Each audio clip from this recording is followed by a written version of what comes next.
శ్రీకాంత్ గారు, తమరికి ప్యానెల్లో ఉన్నటువంటి పెద్దలకు, ఐ న్యూస్ వీక్షకులకు అందరికీ నమస్కారం అండి. ఇప్పుడు ఎవరు చెప్పినా, ఎవరు కాదన్నా, అవునన్నా 2013లో పార్లమెంట్లో జరిగినటువంటి అంశాలు చాలా బాధాకరమైనటువంటి విషయం. ఎందుకంటే అసలు విభజన హామీలో చట్టాలు కాదండి, వాళ్ళు బిల్ తీసుకొచ్చేటప్పుడే నానా గందరగోళం అక్కడ. ఎందుకు అంటున్నానంటే, మరి కాంగ్రెస్ పార్టీ ఆంధ్రప్రదేశ్లో ఆ రోజు అధికారంలో ఉంది. ఆ రోజు హడావుడిగా బైఫ్రికేషన్ చేసేసారు. నేనేమంటానంటే, కనీసం ఇక్కడ ఉన్నటువంటి పార్లమెంట్ సభ్యుల యొక్క వాళ్ళ చెప్పే విధానం కూడా వాళ్ళకి నచ్చల. జయరాం రమేష్ గారు కావచ్చు, అక్కడ ఉన్నటువంటి పెద్దలు కావచ్చు, వీళ్ళందరూ కూడా ఇక్కడ ఉన్నటువంటి పార్లమెంట్ లో సభ్యులను బయటకు నెట్టేశారండి.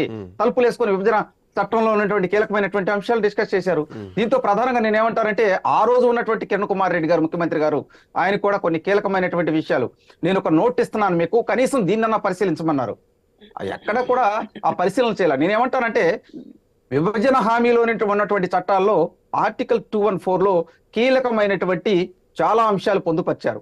దాని తర్వాత వాస్తవంగా ఆ బిల్ ని చట్టం చేయాల్సిన బాధ్యత ఆ రోజు ఉన్నటువంటి కేంద్ర ప్రభుత్వాన్ని, అది చేయలా. రెండో అంశం, షెడ్యూల్ 13లో కూడా చాలా కీలకమైనటువంటి విషయాలు, ఆర్థిక పరమైనటువంటి విషయాలు, బైఫికేషన్ ఇష్యూలో ఏ రాష్ట్రం ఏ విధంగా ఆర్థిక పరంగా పంచుకోవాల్సినటువంటి అంశాలు కూడా ఉన్నాయి. వాటి గురించి కూడా ఎవరిని డిస్కషన్ చేయని ఇలా అయిపోయింది. మరి 2014లో తెలుగుదేశం పార్టీ అధికారంలోకి వచ్చింది. మేము ఆ రోజు ఎన్డీఏ పొత్తులో భాగంగానే చాలా కీలకమైనటువంటి విషయాలు, ఈ రాష్ట్రం కోసం కేంద్రం నుంచి ఏమేమి తీసుకురావాలి ఏంటి అని చెప్పి చాలా ప్రయత్నాలు చేశాం.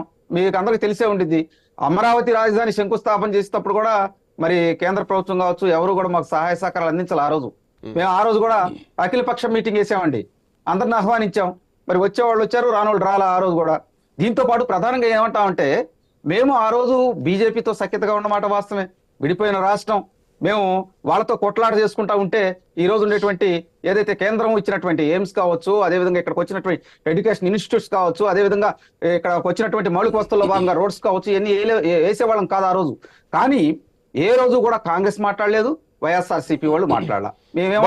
ప్రత్యేక హోదాను కాదనుకొని స్పెషల్ ప్యాకేజ్ పోయింది మీరే అంటూ వైసీపీ ఆరోపిస్తోంది. నేను చెబుతానండి, ఇక్కడ ఆ రోజు బీజేపీ వాళ్ళు కూడా ఉన్నారు. ఆ రోజు కేంద్రంలో ఉన్నటువంటి పెద్దలు అమిత్ షా గారు కానీ, మోదీ గారు కానీ, అక్కడ ఉన్నటువంటి కేంద్ర మంత్రులు వీళ్ళందరూ కూర్చున్నప్పుడు ఏమన్నారంటే, మేము ప్రత్యేక హోదా మీకు ఇవ్వడానికి అవకాశం లేదు, మేము ప్రత్యేక ప్యాకేజ్ ఇస్తామన్నప్పుడు కూడా 6 నెలలు మేము పోరాటం చేసామండి. వాస్తవంగా 6 నెలలు పోరాటం చేసాం, అన్ని పార్టీలకు చెప్పాం ఈ విధంగా ఇష్యూ నడుస్తుందని చెప్పి.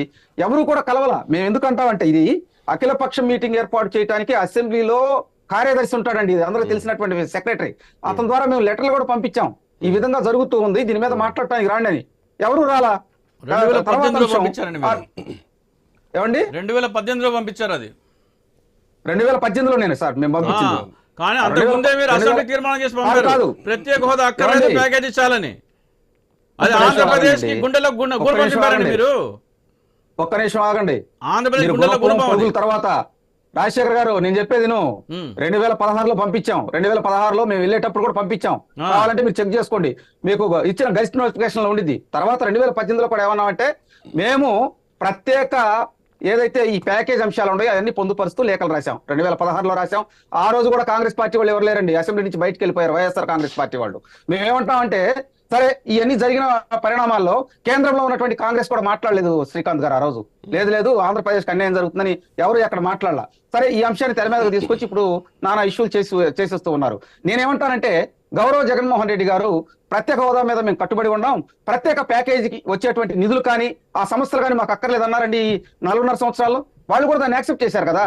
అవకాశం వచ్చినప్పుడల్లా ఏమంటున్నారు ముఖ్యమంత్రి గారు, మేము ఏమి మెడల వంచలేం కేంద్రాన్ని, వాళ్ళకి స్పష్టమైనటువంటి ఆధిక్యమైనటువంటి బలం ఉందన్నారు. విశాఖపట్నంలో కూడా నవ్వుతూ మాట్లాడారండి.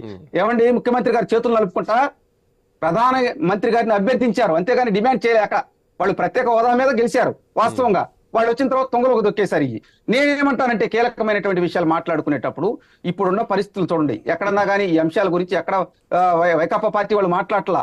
దాంతో పాటు మరి ప్రధాన ప్రతిపక్ష పార్టీలు ఎప్పుడు మాట్లాడినా కానీ విధానపరమైనటువంటి అంశాల్లో జీవోవన్ లాంటి జీవోలను తీసుకొచ్చి వాళ్ళని అక్రమంగా అరెస్ట్ చేయటం, వాళ్ళ మీద దాడులు చేయటం, ఈ విధంగా ఉంది.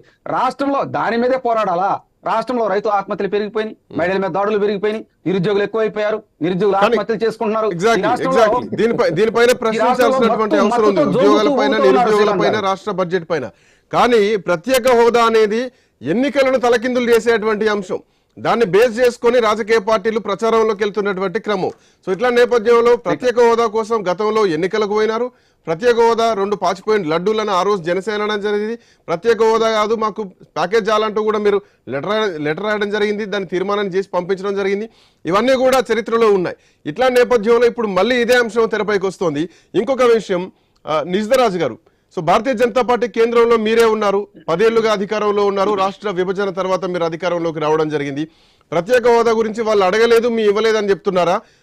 మీ కట్టుబడి ఉన్నాం, ఈసారి ఎన్డీఏ కూటమిలోకి తెలుగుదేశం పార్టీని ఆహ్వానిస్తున్నాం, అంటే వైసీపీ కూడా మీతోటి సన్నిహితంగానే ఉన్నారు. ఎక్కడ పెద్ద యుద్ధ వాతావరణం కేంద్రం వర్సెస్ రాష్ట్రం అన్నట్టు లేదు. సో ఇప్పుడు మీతో సఖ్యత ఉన్నారు, తెలుగుదేశం పార్టీ మీతో సఖ్యతకు వచ్చే అవకాశాలు కనిపిస్తున్నాయి. ఇప్పటికే చంద్రబాబు నాయుడు భేటీ అయ్యారు, ఇవాళ జనసేన అధ్యక్షుడు పవన్ కళ్యాణ్ భేటీ అవుతున్నారు. సో ఓవరాల్ గా చూసుకుంటే కనుక అందరూ ఒకటి అవుతున్నటువంటి క్రమంలో ప్రత్యేక హోదా కోసం భారతీయ జనతా పార్టీ ఏం చెప్తుంది అంటే ఈ పొత్తుల్ని ఎట్లా చూస్తున్నారు?